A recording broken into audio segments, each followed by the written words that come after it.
ವಿವಾದಿತ ಪಠ್ಯಪುಸ್ತಕ ಪರಿಶೀಲನಾ ಸಮಿತಿ ಮತ್ತೊಂದು ಎಡವಟ್ಟು ಮಾಡಿದ್ದು 3 ಮತ್ತು 4ನೇ ತರಗತಿ ಪುಸ್ತಕಗಳಲ್ಲಿ ಒಂದೇ ಪದ್ಯವನ್ನು ಸೇರ್ಪಡೆಗೊಳಿಸಿದ್ದು ಬಿಎಂ ಶರ್ಮಾರವರ ಬಾವಿಯಲ್ಲಿ ಚಂದ್ರ ಎಂಬ ಪದ್ಯವನ್ನು 2 ತರಗತಿಗಳಲ್ಲಿ ಸೇರಿಸಿ ಸಮಿತಿ ಎಡವಟ್ಟು ಮಾಡಿದೆ. ಬಾವಿಯಲ್ಲಿ ಚಂದ್ರ ಶೀರ್ಷಿಕೆಯ ಪದ್ಯವನ್ನು ಹಿಂದಿನ ಸಮಿತಿಯು 3ನೇ ತರಗತಿ ನಲಿಕಲಿ ಕನ್ನಡ ಪಠ್ಯದಲ್ಲಿ ಸೇರಿಸಿತ್ತು.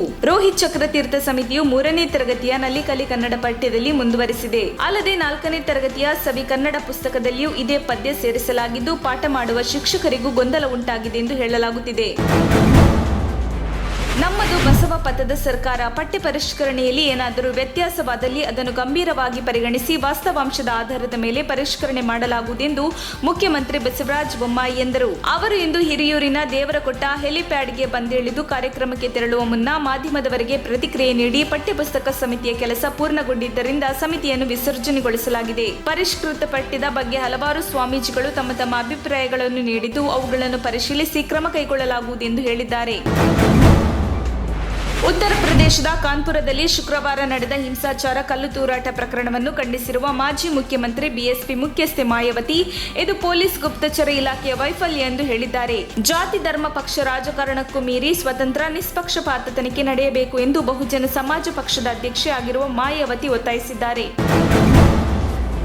ಕೆಎಸ್ ಈಶ್ವರಪ್ಪ ಅವರ ಭ್ರಷ್ಟಾಚಾರದ ಬೆಂಕಿ ರಾಜ್ಯವನ್ನಷ್ಟೇ ಅಲ್ಲ ಗುತ್ತಿಗೆದಾರರ ಬದುಕನ್ನೇ ಸುಟ್ಟಿದೆ. ಚಡ್ಡಿ ಅಂದ್ರೆ ಬಿಜೆಪಿಗರಿಗೆ ಏಕಿಷ್ಟು ಅಮರ ಪ್ರೇಮ. ಚಡ್ಡಿಗೆ ಬೆಂಕಿ ಬಿದ್ದರೆ ಈಶ್ವರಪ್ಪನವರ ಬುಡ ಚಟಪಟ ಸಿಡಿಯುತ್ತಿರುವುದೇಕೆ? ಚಡ್ಡಿಗೆ ಬಿಜೆಪಿ ಪೇಟೆಂಟ್ ಇದೆಯಾ ಅಥವಾ ಚಡ್ಡಿಯನ್ನೇ ಬಿಜೆಪಿ ಧ್ವಜವನ್ನಾಗಿ ಸ್ವೀಕರಿಸಿದೆಯಾ ಎಂದು ಕಾಂಗ್ರೆಸ್ ಪ್ರಶ್ನಿಸಿದೆ. ರಾಜ್ಯಾದ್ಯಂತ ಚಡ್ಡಿ ಸುಡುವ ಪ್ರತಿಭಟನೆ ನಡೆಸುವುದಾಗಿ ಸಿದ್ದರಾಮಯ್ಯ ನೀಡಿರುವ ಹೇಳಿಕೆ ಪ್ರತಿಕ್ರಿಯೆ ನೀಡಿದ ಈಶ್ವರಪ್ಪ, ಚಡ್ಡಿಗೆ ಬೆಂಕಿ ಹಚ್ಚಿ ನೋಡಿ, ನಿಮ್ಮ ಬುಡ ಬೇಯಲಿದೆ ಎಂದಿದ್ದರು. ಈ ಹೇಳಿಕೆಗೆ ಕಾಂಗ್ರೆಸ್ ತಿರುಗೇಟು ನೀಡಿದೆ.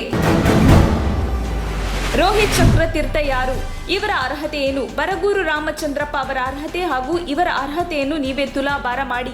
ಇವರ ಅರ್ಹತೆ ಬಗ್ಗೆ ಪ್ರಶ್ನೆ ಮಾಡಿದರೆ ಸರ್ಕಾರದ ಮಂತ್ರಿಗಳು ಯಾಕೆ ಸಮರ್ಥಿಸಿಕೊಳ್ಳುತ್ತಿದ್ದಾರೆ ಎಂದು ಮಾಜಿ ಸಚಿವ ಪ್ರಿಯಾಂಕ್ ಖರ್ಗೆ ಆಕ್ರೋಶ ವ್ಯಕ್ತಪಡಿಸಿದ್ದಾರೆ.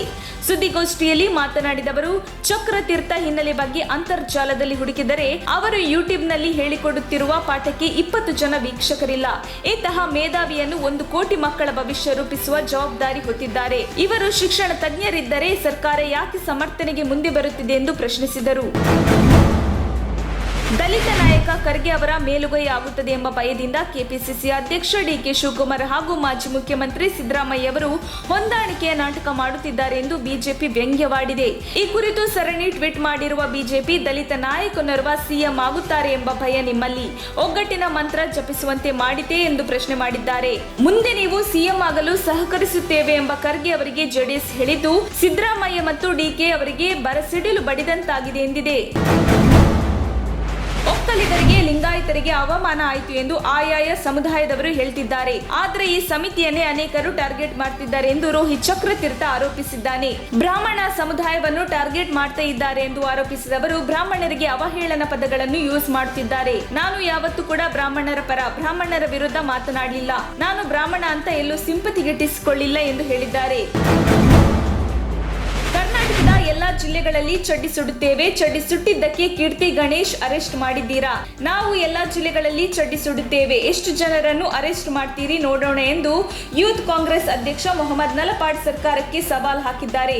ಪಠ್ಯಪುಸ್ತಕ ಪರಿಷ್ಕರಣೆ ವಿವಾದ ವಿಚಾರವಾಗಿ ಸರ್ಕಾರದ ವಿರುದ್ಧ ಯೂತ್ ಕಾಂಗ್ರೆಸ್ ಪ್ರತಿಭಟನೆ ಹಿನ್ನೆಲೆಯಲ್ಲಿ ಮಾತನಾಡಿದವರು, ಈ ಚಡ್ಡಿಯಲ್ಲಿ ಅಷ್ಟೊಂದು ಪವರ್ ಇದೆಯಾ? ಚಡ್ಡಿ ಸುಟ್ಟಿದ್ದಕ್ಕೆ ಎಷ್ಟು ಜನರನ್ನು ಬಂಧಿಸುತ್ತೀರಿ? ಮೊದಲು ಮುಸ್ಲಿಮರನ್ನು ಹೊಡೆದರು, ನಂತರ ದಲಿತ ಕ್ರಿಶ್ಚಿಯನ್ನರನ್ನು ಹೊಡೆದರು. ಬಸವಣ್ಣ ಕುವೆಂಪು ಅವರನ್ನು ಬಿಟ್ಟಿಲ್ಲ. ಆರ್ಎಸ್ಎಸ್ ಸಂವಿಧಾನಕ್ಕೆ ಹಲ್ಲೆ ಮಾಡ್ತಿದೆ. ಚಡ್ಡಿಯಲ್ಲಿ ಅಷ್ಟೊಂದು ಪವರ್ ಇದೆಯಾ? ಆ ಚಡ್ಡಿ ಪವರ್ ದೇಶವನ್ನು ಒಡೆಯುತ್ತಿದೆ. ನಾವು ಗೃಹ ಸಚಿವರ ಮನೆಗೆ ಮುತ್ತಿಗೆ ಹಾಕ್ತೇವೆ. ಪೊಲೀಸರೇ ಎಷ್ಟು ಜನರನ್ನು ಬಂಧಿಸುತ್ತೀರಾ? ಬಂಧಿಸಿ ಎಂದರು. ತಲ್ವಾರ್ನಲ್ಲಿ ಕೇಕ್ ಕತ್ತರಿಸಿ ಹುಟ್ಟುಹಬ್ಬ ಆಚರಿಸಿಕೊಂಡ 7 ಮಂದಿ ಯುವಕರ ವಿರುದ್ಧ ಉಡುಪಿ ಎಸ್ಪಿ ವಿಷ್ಣುವರ್ಧನ್ ಆದೇಶದ ಮೇರೆಗೆ ಪಡುಬಿದ್ರೆ ಪೊಲೀಸ್ ಠಾಣೆಯಲ್ಲಿ ಪ್ರಕರಣ ದಾಖಲಾಗಿದೆ. ಮೇ 30ರಂದು ಪಡುಬಿದ್ರೆಯ ಜಿತೇಂದ್ರ ಶೆಟ್ಟಿ ಮನೆಯಲ್ಲಿ ಬರ್ತ್ಡೇ ಆಚರಿಸಲಾಗಿತ್ತು. ನಿರಂಜನ್ ಶೆಟ್ಟಿಗಾರ್ ಎಂಬಾತನ ಹುಟ್ಟುಹಬ್ಬದ ಪ್ರಯುಕ್ತ ತಲ್ವಾರ್ ಬಳಸಿ ಕೇಕ್ ಕತ್ತರಿಸಲಾಗಿತ್ತು. ಈ ವಿಡಿಯೋ ತುಣುಕನ್ನು ಯುವಕರೇ ಸೋಷಿಯಲ್ ಮೀಡಿಯಾದಲ್ಲಿ ಹರಿಯಬಿಟ್ಟಿದ್ದರು.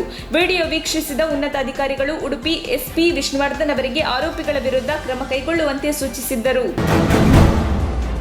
ಪಠ್ಯಪುಸ್ತಕ ಪರಿಷ್ಕರಣೆ ಸಮಿತಿಯಲ್ಲಿ ರೋಹಿತ್ ಚಕ್ರತೀರ್ಥ ಒಬ್ಬರೇ ಇರಲಿಲ್ಲ. ಇದು ಒಬ್ಬ ವ್ಯಕ್ತಿ ಅಂತ ಬರಲ್ಲ. ಸರ್ಕಾರ ಅವರಿಗೆ ಜವಾಬ್ದಾರಿ ಕೊಟ್ಟಿದೆ, ಸಮಿತಿ ಮಾಡಿದೆ. ಇದು ವ್ಯಕ್ತಿಯಿಂದ ಆಗುವುದಲ್ಲ, ವಿಚಾರ ಆಧಾರದಿಂದ ಆಗುವ ವಿಚಾರ. ಈ ವಿಚಾರದಲ್ಲಿ ಪಠ್ಯಪುಸ್ತಕದಲ್ಲಿ ಏನೆಲ್ಲ ಅಳವಡಿಸಬೇಕು ಅದನ್ನು ಸಮಿತಿ ಮಾಡಿದೆ ಎಂದು ಸಚಿವ ಅಶ್ವಥ್ ನಾರಾಯಣ ಸ್ಪಷ್ಟನೆ ನೀಡಿದರು. ರೋಹಿತ್ ಚಕ್ರತೀರ್ಥ ಆರ್ಎಸ್ಎಸ್ ಮೂಲದವರೆಂಬ ಕಾಂಗ್ರೆಸ್ ಆರೋಪಕ್ಕೆ ಪ್ರತಿಕ್ರಿಯಿಸಿ, ನಾವೆಲ್ಲರೂ ಆರ್ಎಸ್ಎಸ್ ಮೂಲದವರೇ, ನಮ್ಮ ಬೇರು ಇರೋದೇ ಅಲ್ಲಿ. ಆದ್ರೆ ನಾವು ಎಲ್ಲರನ್ನೂ ಒಗ್ಗೂಡಿಸುವ ಕೆಲಸ ಮಾಡುತ್ತೇವೆ. ದೇಶ ಸಮಾಜದ ಕಟ್ಟುವ ಕೆಲಸದಲ್ಲಿ ನಾವಿದ್ದೇವೆ ಎಂದರು.